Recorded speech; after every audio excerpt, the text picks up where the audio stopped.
श्रीमान वेंकटनाथार्य कवितार्किक केसरी वेदांताचार्यवर्यो मे सन्निधत्तां सदा हृदय रामानुजदयापात्रं ज्ञानवैराग्यभूषणं श्रीमद्वेंकटनाथार्यं वन्दे वेदान्तदेशिकं लक्ष्मीनाथसमारम्भां नाथयामुनमध्यमाम् अस्मदाचार्यपर्यन्तां वन्दे गुरुपरम्परां यो नित्यमच्युतपदाम्बुजयुग्मरुक्मव्यामोगदस्तदितराणाय मेने अस्मद्गुरोर्भगवतोऽस्य दयैकसिन्धोः रामानुजस्य शरणौ शरणं प्रपद्ये श्रीवत्सचिह्नमिश्रेभ्यो नवभुक्तिमधीमहे यदुक्तयस्त्रयीकण्ठे यान्ति मङ्गलसूत्रतां श्रीपराशरभट्टार्यः श्रीरङ्गेशपुरोहितः श्रीवत्साङ्कसुतः श्रीमान् श्रेयसे मे अस्तु भूयसे श्रीपराशरभट्टरुடைய உத்தரசதகம் ஆச்சரியமான ஸ்தோத்திர கிரந்தம் ஆச்சாரியன் அனுகிரகம் அனுபவித்து கொண்டு வருகிறோம். இன்றைய தினம் 68வது ஸ்லோகம் பரசுராம அவதார அனுபவம்.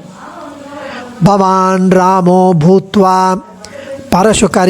பரசுபரிகர்மா பிருகுகுலாத் அலாவேத் பூபாலான் பித்ருகணம் அதார்ப்சீத் ததஸ்ருஜா भुवो भाराक्रान्तं लघुतलमुपाचेक्लुपदिति द्विषाम् उग्रं पश्योऽप्यनघमम माजीगणत् अघम् भवान् रामो भूत्वा परशुपरिकर्मा भृगुकुलात् अलावेत् भूपालान् पितृगणम् अतार्प्सेत् तदसृजा भुवो भाराक्रान्तं लघुतलमुपाचीक्लुपदिति द्विषाम् उग्रं पश्योऽपि अनघ मम माजीगणदघम्. பரசுராம அவதார அனுபவம் சுவாமி தெரிவிக்கிறார். தோஷங்கள் இல்லாத திருவரங்கா பிருகு குலத்தில் பரசுராமனாக திரு அவதாரம் செய்து மழு ஆயுதம் எல்லாவற்றையும் ஏந்தி மழு ஆயுதம் கோடாலியை ஏந்தி தீமைகள் செய்த க்ஷத்திரியர்களை அறுத்து தள்ளினாய். அந்த அரசர்களின் இரத்தம் கொண்டு பித்திருக்களுக்கு தர்ப்பணம் செய்தாய்.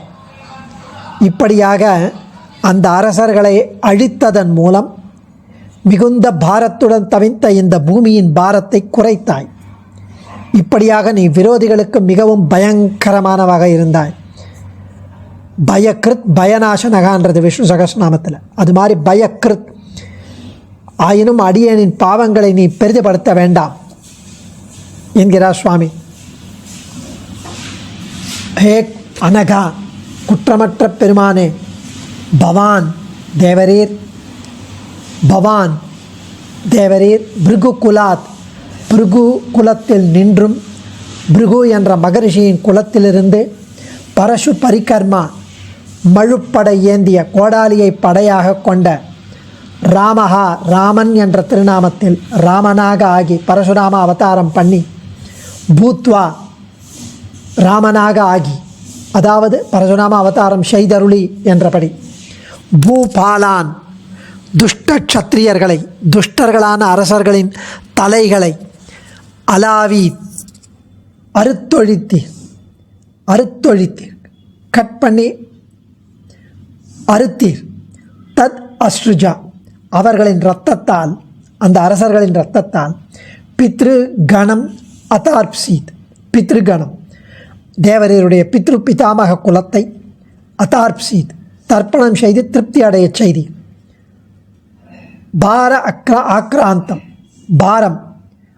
ஆக்ராந்தம் பாரம் மிகுந்த பூமிக்கு பாரமாகிய தீயவர்களால் ஆக்கிரமிக்கப்பட்ட புவகாதலம் இந்த பூமியை லகு சுமை நீங்கி லகுவாகும்படி உபாச்சி கிளிப்பத் செய்த அருளினீர். இது இப்படி த்விஷாம் பகைவர்களுக்கு உக்ரம் பஷ்யாபி பயங்கரமாக காணப்பட்டவராயிருந்தாலும் பயங்கரமாக இருந்தீராகிலும் மம அகம் மாஜீகணத் மம அடியனுடைய அகம் பாபங்களை மாஜீகணத் எண்ணி பார்க்கவில்லையே. இவ்வளவு பயங்கரமாக துஷ்டர்களுக்கு அப்படி பகைவர்களுக்கு இருந்தாலும் அடியனுடைய பாபங்களை எண்ணி பார்க்கவில்லையே தேவரீர். அது அனுகிரகம் பண்ணுகிறீர் அப்படிங்கிறார். இல்லை மாஜி கணத்னா பொருட்படுத்த வேண்டாம் என்றும் ஒரு அர்த்தம். அடியனுடைய பாவங்களை பெரிதுபடுத்த வேண்டாம். ஸோ இதில் பரசுராம அவதார அனுபவம். இதில் குற்றமற்ற பெருமானே பிருகு குலத்தில் ஜமதக்னி முனிவருக்கு மகனாக பிறந்து பரசுராமனாக கோடாலி மழு என்னும் ஆயுதத்தை ஏந்தி பரசுராம அவதாரம் எடுத்து கார்த்தவீர்யார்ஜுனன் தன் தந்தையை கொன்ற கோபத்தினால், பரசுராமனுடைய தந்தையை கொன்ற கோபத்தினால் 21 தலைமுறை கொண்ட துஷ்ட சத்திரியர்களை கொன்று அந்த அரசர்களின் இரத்தத்தினால் குருட்சேத்திரத்தில் ஷயமந்த பஞ்சகம் என்ற மடு அந்த பள்ளத்தை நிரப்பி அந்த இரத்தத்தினால் தனது பித்திருக்களுக்கு தர்ப்பணம் செய்தீர். பாரம் மிகுந்த இந்த பூமண்டலத்தை பாரத்தை நீக்கி லேசாக பண்ணினீர். இப்படியாக பகைவர்களுக்கு பயங்கரராக இருந்தீராகிலும் அடியனுடைய பாபத்தை போக்கி அருளுவீராக. அடியனுடைய பாபத்தை கணிசியாமல், கண்டுகொள்ளாமல், பொருட்படுத்தாமல் அனுகிரகம் பண்ணணும் என்கிறார் சுவாமி.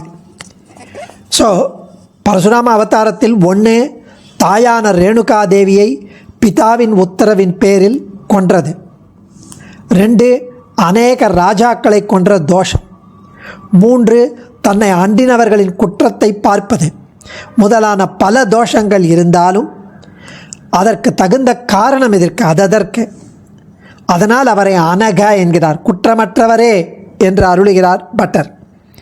கோடாலி என்பது இவரது ஸ்வரூப நிரூபக தர்மம். அதை வச்சு தான் இவரை நிரூபணம் பண்ணுறது. அதனால்தான் பரசு பரிகர்மா என்கிறார். பரிகர்மாங்க சம்ஸ்காரகாங்கிறது அமரகோஷம். ஸோ பரசு பரிகர்மா கோடாலியை படையாக கொண்டவர். பிருகு குலாத் ராமோ பூத்வா, பிருகு மகரிஷியின் பெருமைகள் சொல்ல முடியாத அவ்வளவு பெருமை வாய்ந்தவர் பிருகு மகரிஷி. வைதிகமான அக்னியை கடையும் போது கூட வேதம் ஓதுகிறது, பிருகுணாம் அங்கிரசாம் தபசா தப்யத்வம்.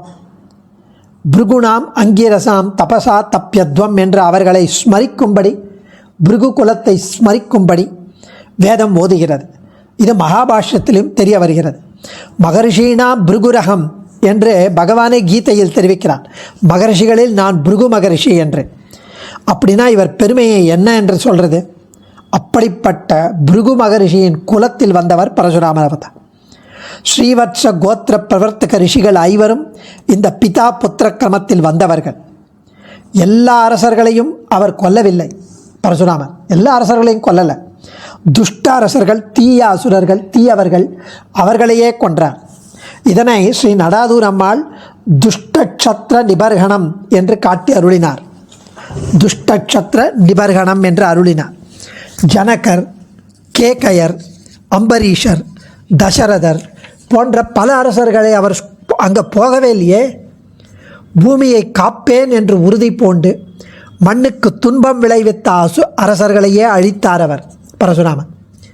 இதனை தான் ஆழ்வார்கள் வென்றி மாமழி வேந்தி முன் மண்மிசை மன்னரை மூவெழுக்கால் கொன்ற தேவா என்று போற்றுகிறார்கள். கோக்குல மன்னரை மூவெழுக்கால் ஒரு கூர் மழுவால் போக்கிய தேவன் என்றும், தேவவாய் மாமன்னர் குருதி கொண்டு திருக்குலத்தில் இருந்தோர்க்கு திருத்தி செய்து என்றும் பலவாறு அருளினார்கள் ஆழ்வார்கள் தங்கள் ஈரச் சொற்களால்.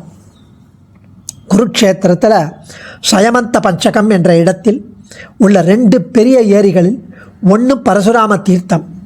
அரசர்களின் இரத்தத்தை அங்கு கொண்டு வந்து அதில் சேர்த்து பித்ரு தர்ப்பணம் செய்தது. இன்னொன்று யுதிஷ்டிரர் மகாபாரத யுத்தம் முடிந்ததும் அதில் இறந்த பங்காளி தாயாதிகளுக்கு தர்ப்பணம் செய்த குண்டம். 2 சந்ததி இல்லாதவர்களும் இல்லை சந்ததி இருப்பவர்களும் இவற்றில் ஸ்நானம் செய்து தர்ப்பித்தால் நல்லது என்பர். ஒரு பிராமணருக்கு இவ்வளவு கோபம் வரலாமா? அதுவும் அரசர்களின் இரத்தத்தால் தர்ப்பிப்பது தகுமா என்றெல்லாம் நாம் ஆராய்ச்சி செய்ய வேண்டாம். பகவான் ஸ்ரீ விஷ்ணுவின் ஆவேச அவதாரம். ஆகவே ந தேவ சரித்தம் சரேத், தேவர்களின் அனுஷ்டானத்தை நாம் செய்யக்கூடாது என்று பிரமாணம் உண்டு. அதனால் இது சரியே, இதை ஆராய்ச்சி பண்ணலாம் கூடாது. அதனாலேயே பகவத் அவதாரம் ஆயினும் மற்ற அவதாரங்கள் போல் இவருக்கு பிரதிஷ்டா அர்ச்சனாதிகள்லாம் கிடையாது.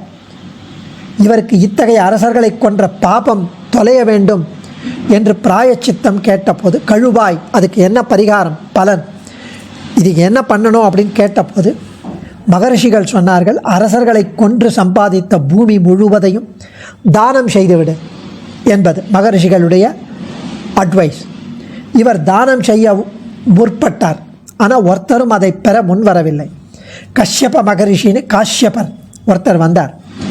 அவர் என்ன செய்தார், இவரிடம் முழு உலகையும் தானம் வாங்கி, தானம் கொடுத்த இடத்தில் நீர் இருக்கக்கூடாது என்று சொல்லிவிட்டார். பரசுராமர் எங்கே போவார்? அதனால் மகரிஷிகள் சொன்னார்கள், கோடாலியை, உம்மிடமிருந்த கோடாலியை மேற்கு சமுத்திரத்தில் வீசி அதை கொண்டு கடலை கொத்தி அதிலிருந்து ஒரு பூபாகத்தை எடுத்து அதில் வாழும் என்றனர். அப்படியே செய்தார். கடலை பேக் பே ரிக்ளமேஷன் பண்ணி, அதனால் மகேந்திர மலை முதல் கொங்கணம் வரையிலும் பரசுராம க்ஷேத்திரம் என்று பெயர். இவ்வளவு பூமியையும் ஒருவருக்கு தானம் செய்ததாக இதுவரையில் யாராவது அப்படி செய்தானா தெரியவில்லை. அது பரசுராமனிடம் தோன்றிய அந்த கதை அவரோடையே முடிந்துவிட்டது. மண்ணின் பாரம் நீங்க துஷ்ட க்ஷத்திரியர்களை அழித்தது பரசுராம அவதாரம். இத்தகைய ஸ்ரீ பரசுராமர் பிராமண ட்விட்டுகளுக்கு, அவர் பிராமண துவேஷிகளுக்கு கொடூரமாக இருந்தாலும் சாத்விகரான நமக்கு நம் பாபங்களை கணக்கில் கொள்ளாமல் ரட்சிக்கிறார் என்றபடி பட்டருடைய திருவுள்ளம். அடியேன் தன்யோஸ்மி. ஆச்சாரியன் திருவடிகளே சரணம். கவிதார்க்கிக சிம்ஹாய கல்யாண குணசாலினே ஸ்ரீமதே வெங்கடேஷாய வேதாந்த குரவே நமஹ.